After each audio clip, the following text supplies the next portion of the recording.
résultat du terrain compte. Et peser chaque mot, Sébastien Lecornu, n'avez-vous pas contribué vous-même à rendre confuse la situation en promettant un débat sur l'autonomie à la Guadeloupe? L'opposition dénonce votre volonté de diluer ce qui constitue la nation aujourd'hui. Oui, alors merci de me poser la question. Déjà, l'autonomie, elle existe. Beaucoup, oui. Non mais oui, parce que beaucoup de contre-vérités. L'autonomie, elle existe déjà dans la République.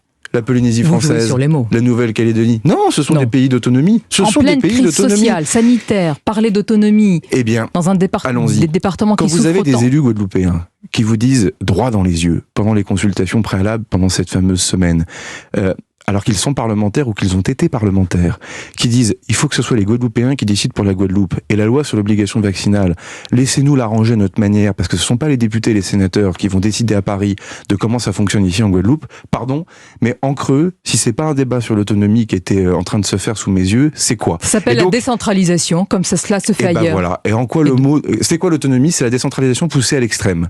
Eh ben, en quoi ça serait un gros mot? Et quand je vois Monsieur Bertrand, parce que certains entendent qui candidat au congrès des LR, commencer à parler effectivement de fraction de la nation, de coups de canif donnés à ce qu'est la communauté nationale, déjà c'est une insulte pour les Calédoniens et les Polynésiens, parce que eux sont dans un statut d'autonomie, et c'est la France, c'est simplement la décentralisation poussée à l'extrême. L'État est compétent pour la justice, pour les forces régaliennes, pour les armées, mais la santé, l'économie, le scolaire, que sais-je, sont donnés au territoire, pardon, c'est la décentralisation poussée à l'extrême.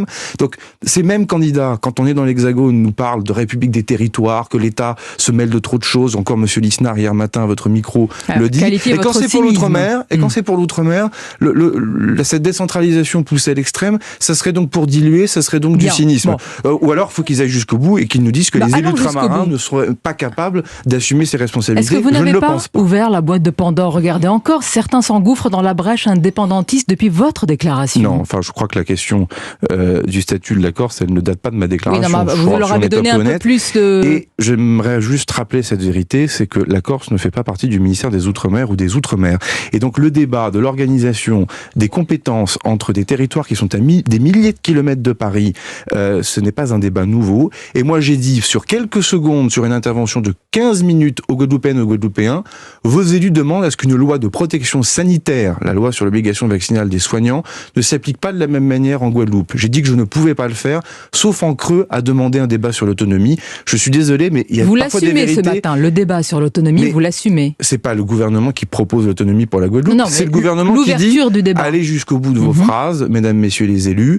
Et d'ailleurs, mon prédécesseur, Victorin Lurel, sénateur socialiste de la Guadeloupe, lui-même a eu cette phrase dans laquelle je me reconnais complètement, en disant c'est un débat d'élus, la population n'en a que faire, c'est un peu ce que je ressens moi aussi pour être complètement honnête, mais je veux que les choses soient clairement dites. On ne peut pas demander à ce qu'une loi de protection sanitaire ne s'applique pas dans des départements guadeloupéens, Martinique, français. Vous ne pouvez pas ignorer les conséquences. Ouvrir ce débat à quelques jours du référendum sur l'autodétermination de la Nouvelle-Calédonie, normalement c'est le 12 décembre, c'est ce qui s'appelle...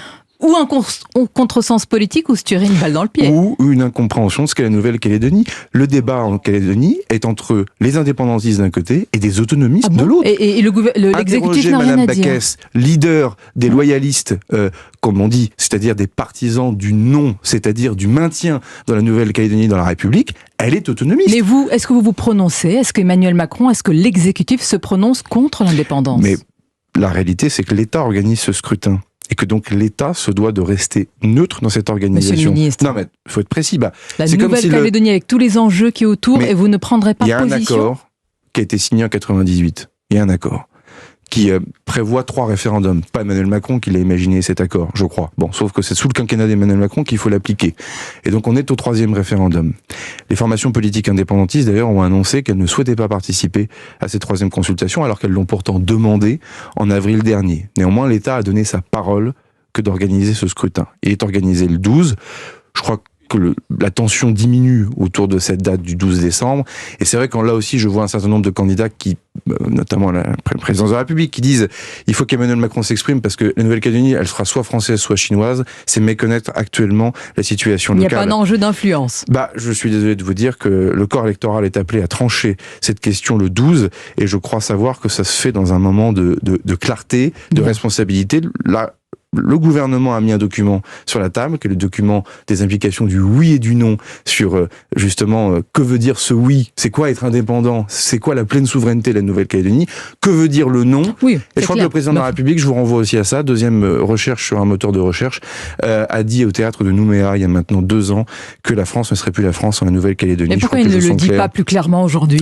Depuis 2 ans, de l'eau a coulé sous les ponts. Mais c'est pas parce que quelques candidats à l'élection présidentielle parmi ses opposants lui demandent tous les matins de répéter des choses qui ont déjà été dites qu'il faut qu'il le fasse. Des candidats qui